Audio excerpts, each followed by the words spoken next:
तो अब हम लोग करने जा रहे हैं exercise 1C R S Agarwal का, जिसमें हम लोग को टर्मिनेटिंग डेसिमल और नॉन टर्मिनेटिंग रिपीटिंग डेसिमल के बारे में जानना है।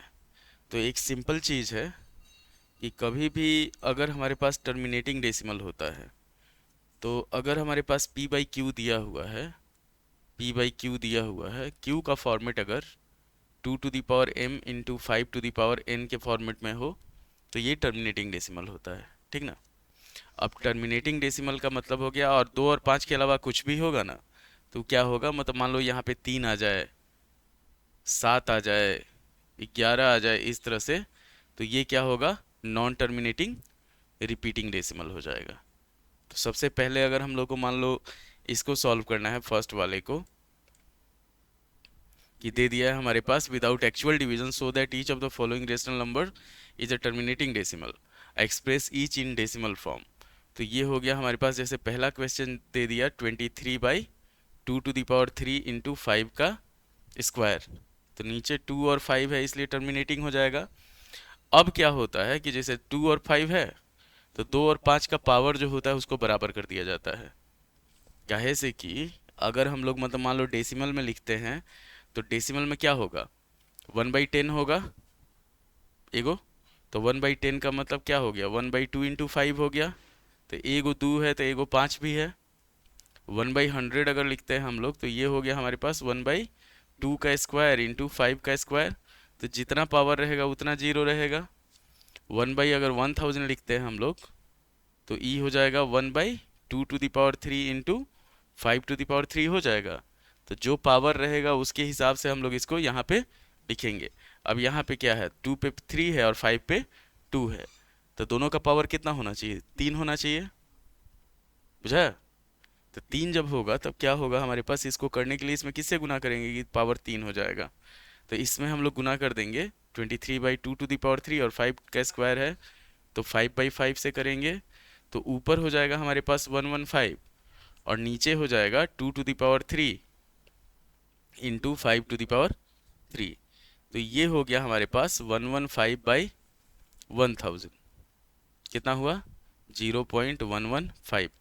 बिना डिवाइड किए हुए हमारे पास आ गया डेसिमल फॉर्म में। सेकंड जैसे है 24/125 है, बुझा। तो 125 को हम लोग क्या लिख सकते हैं, 24/5 टू द पावर 3 लिखा जा सकता है। अब क्या है, डेसिमल में कन्वर्ट करने के लिए हम लोग को 10 चाहिए, मतलब नीचे 1/10, 1/100, 1/1000 इस तरह से चाहिए। तो 5 टू द पावर 3 है, तो इसमें क्या करेंगे हम लोग, 2 to the power 3/2 to the power 3 से मल्टीप्लाई कर देंगे, तो ये हो जाएगा 24 इंटू 8, और नीचे हो जाएगा हमारे पास एक पे 3 जीरो 1000, तो 8 चौका 32, 8 दूनी 16, ये हो जाएगा तुम्हारा 192/1000, मतलब क्या होगा, 0.192 हो जाएगा। अब तीसरा जो तुम पूछ रहा था, कि जैसे हमारे पास है 171/800, है ना, 171/800 है। अब इसमें हम लोग क्या करेंगे कि जैसे इसको चेंज करना हुआ, तो 171/32 इंटू ये हो जाएगा 25, तो ये हो जाएगा 32 इंटू 25 का मतलब हो गया 32 हो गया 2 टू द पावर 5, और 25 हो गया 5 का स्क्वायर। ठीक। तो इसमें हम लोग मल्टीप्लाई करेंगे, 2 पे पावर कितना है, 5 है, अब 5 पे कितना है, 2 है, तो इस पे हम लोग मल्टीप्लाई करेंगे 5 to the power 3/5 to the power 3, तो ऊपर हो जाएगा 171 इंटू 125, और नीचे हो जाएगा हमारे पास 2 पे पावर 5 है, तो 1 पे 5 जीरो हो जाएगा। बुझा। अब इसको गुना करते हैं 125 और 171 को, तो 125 और 171 को गुना करने पे हम लोग के पास आएगा 125 गुने 171, 21375, ये हो गया हमारे पास 21375 1 पे 5 जीरो, तो 0.21375 हो गया। अच्छा है, तो हम लोग इसको ऐसे भी कर सकते हैं कि 171 हिंट जो दिया हुआ है 8 × 100, तो 8 से इसको डिवाइड करेंगे ऊपर वाले को, तो ये हो जाएगा 21.375 बाई 100 हो जाएगा।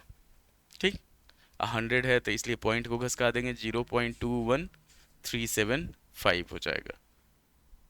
बुझा? इतना आसान, खाली 2 और 5 का पावर बराबर कर देना है।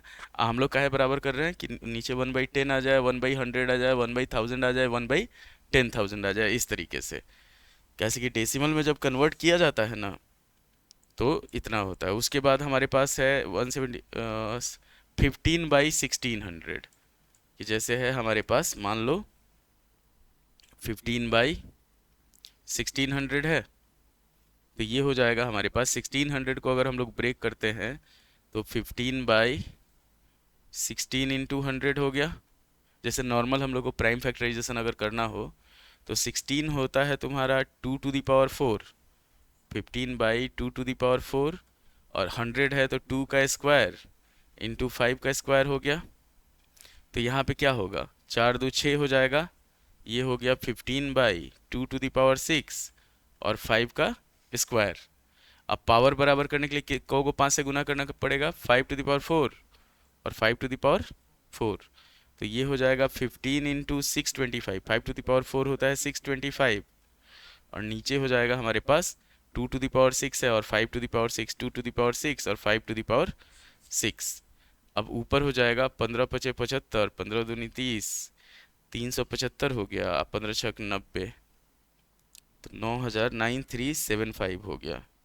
ये हो गया तुम्हारा 15 × 625, 9375। ये हुआ तुम्हारा 9375। और नीचे है, जैसे 10 पे पावर 6 का मतलब क्या होगा, 1 पे 6 जीरो हो जाएगा है? तो इसको हम लोग लिखेंगे 0.009375। ये तुम्हारा इसका आंसर हो गया। बुझा? उसके बाद हम लोग करते हैं, जैसे ये हो गया 17/320, हमारे पास आया 17/320। बुझे? तो ये हो जाएगा तुम्हारा 17/64 × 5 हो जाएगा। तो 17/2⁶ × 5, तो इसमें हम लोग मल्टीप्लाई करेंगे 5⁵ बाई 5⁵, दोनों का पावर बराबर करना है 2 और 5 का। तो ये हो जाएगा 17 × 3125 बाई 2⁶ × 5⁶। अब उसको गुना करो, 17 × 3125 को गुना करेंगे अगर, तो 17 × 3125, 53125, 53125, और नीचे हो जाएगा एक पे मतलब 6 गो जीरो हो जाएगा। अब इसको सॉल्व करेंगे तो 0.053125 इस तरीके से होगा। बुझा? अगला क्वेश्चन क्या है?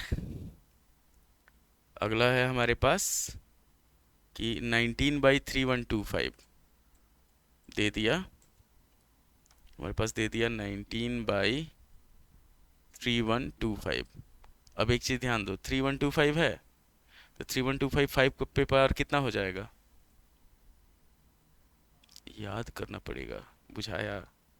19/5⁵। अब इसमें हम लोग क्या करेंगे, 2⁵ बाई 2⁵ से मल्टीप्लाई कर देंगे। तो ये हो जाएगा 19 × 32 बाई, नीचे हो जाएगा 5⁵ इंटू 2⁵। तो 19 दूनी 38 और 19 दिया 57, तो 57608 होना चाहिए। 608 बाई, एक पे 5 को जीरो हो जाएगा। अब क्या हो जाएगा, 0.00608 इस तरीके से। तो 2 और 5 का पावर बराबर करते जाएंगे हम लोग, ये होते जाएगा। बुझा? खाली नीचे प्राइम फैक्टराइज कर देना है और उसके बाद 2 और 5 का पावर बराबर कर देना है। अब जैसे अगला क्वेश्चन है, मान लो हमारे पास ये सेकेंड वाला है कि without actual division so that each of the following rational number is non terminating repeating decimal. तो नॉन टर्मिनेटिंग रिपीटिंग डेसिमल होगा ना, जैसे अगर p बाई क्यू दिया हुआ है हमारे पास, q के प्राइम फैक्टराइजेशन में 2 और 5 के अलावा कुछ भी आया, जैसे यहाँ पे 3 आया तो नॉन टर्मिनेटिंग रिपीटिंग हो जाएगा, यहाँ पे 3 आया तो नॉन टर्मिनेटिंग रिपीटिंग हो जाएगा। खाली हम लोग लिखेंगे कि the denominator of the fraction includes 3 as a prime factor. अच्छा है, जैसे यहाँ 7 है, ये 7 है तो 7 एज प्राइम फैक्टर। 9/35 है तो इसको हम लोग लिख सकते हैं 9/7 × 5 लिख सकते हैं। तो इस कारण ये नहीं मतलब टर्मिनेटिंग हो जाएगा। यहाँ पे भी 3 आ जाएगा, जैसे 77/210 है तो इसको 77/70 ये होता है 120 होता है, तो 7 भी हो गया और 3 भी हो गया। मतलब क्या होगा, 3 × 7 × 2 × 5, तो 2 और 5 तो है, पर क्या है 3 और 7 भी है। जैसे 147 है तो ये हो जाएगा 32/3 × 7 का स्क्वायर। तो 3 और 7 है, 2 और 5 है नहीं, बुझा। तो ऐसे हम लोग प्राइम फैक्टर 343 है तो 29/7 का क्यूब हो गया। यहाँ पे भी हम लोग प्राइम फैक्टराइज करेंगे तो 5 आएगा, पर 5 के साथ है कुछ 13 आ जाएगा और इस तरह से आ जाएगा। ठीक, तो यहाँ पे सिंपल रीज़न होगा कि सेकेंड वाले क्वेश्चन के लिए, कि अगर p बाई क्यू के फॉर्मेट में है, मान लो हमारे पास नॉन टर्मिनेटिंग रिपीटिंग होता है ना, नॉन टर्मिनेटिंग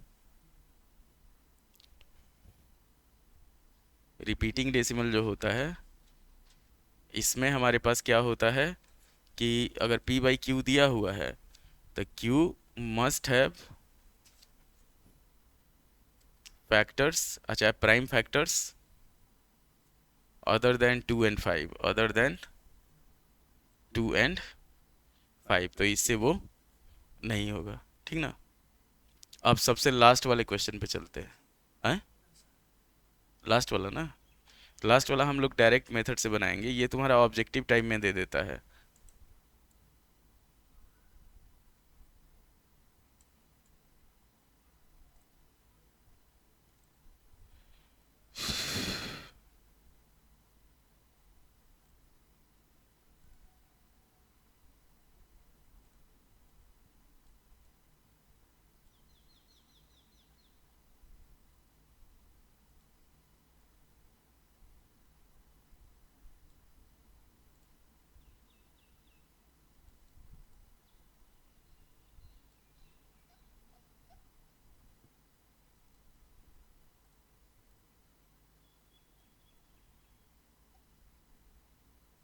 जैसे ये हम लोगों को दिया चेंज करने के लिए, मान लो 2 तरीका होता है। एक 9th में जो हम लोग पढ़े हुए हैं, एक्स मान के, जैसे मान लो हमारे पास फर्स्ट दिया हुआ है 0.8 पे बार।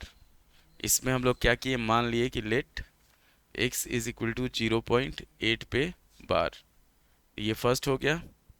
सेकंड क्या करते हैं हम लोग, 10x करते हैं, तो ये हो गया 8.8 पे बार, सेकंड हो गया। अब इक्वेशन 2 माइनस इक्वेशन 1, तो जब ये करेंगे तो ये हमारे पास आ जाएगा कि 10x minus x is equal to 8.8 पे बार माइनस 0.8 पे बार। तो ये 9x बराबर हो जाएगा हमारे पास 8, x का जो वैल्यू होगा 8/9 होगा। सेकेंड तरीका जो होता है सीधा क्या होता है कि जैसे 0.8 है तो 0.8 पे बार को हम लोग लिख सकते हैं 8 माइनस 0, मतलब 8 से पहले क्या है 0 है, बाई पॉइंट के बाद कितना है 1 है तो 10 हो जाएगा, माइनस पॉइंट के बदला 1, तो ये हो जाएगा 8/9, सीधा आ जाएगा इसमें। ठीक, शॉर्टकट मेथड कहा जाता है इसको। अच्छा, ये क्वेश्चन जो होता है वो ऑब्जेक्टिव में ही होता है। जैसे सेकंड है हमारे पास 2.4 पे बार है, 2.4 पे बार है।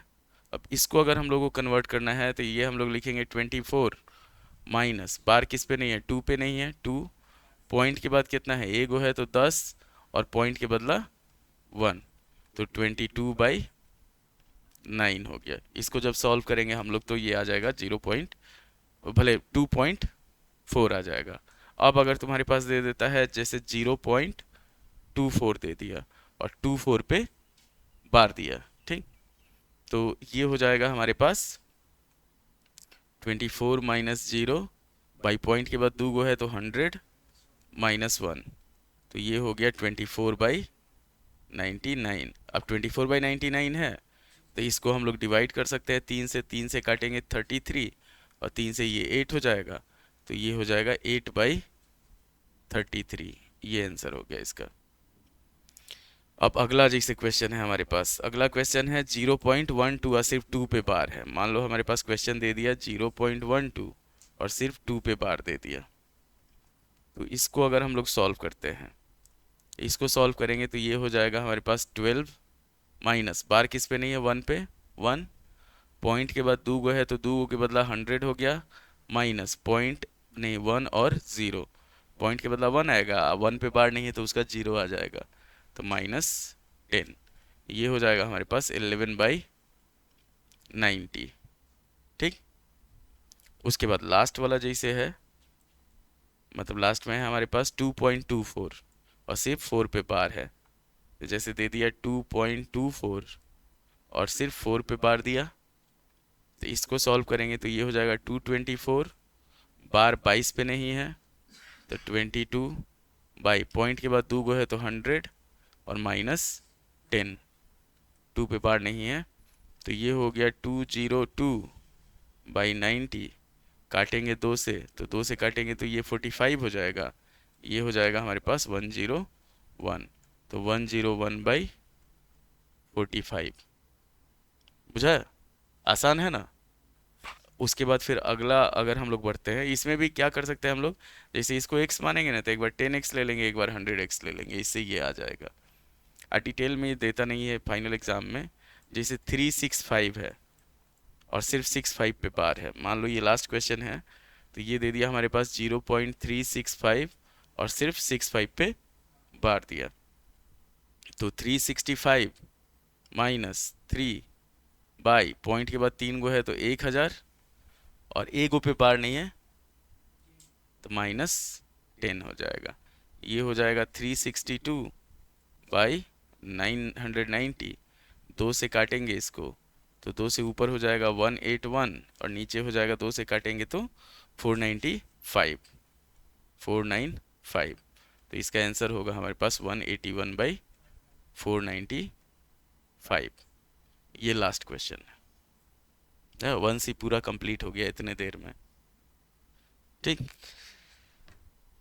तो ये है हमारा क्वेश्चन। इसी तरह की वीडियो के लिए आप हमारे चैनल पे बने रहिए, लाइक कीजिए, शेयर कीजिए, सब्सक्राइब कीजिए, कमेंट ज़रूर कीजिए। जितना लाइक कीजिएगा उतना चैनल का ग्रोथ होगा। उम्मीद है कि आपको वीडियो पसंद आया होगा। धन्यवाद।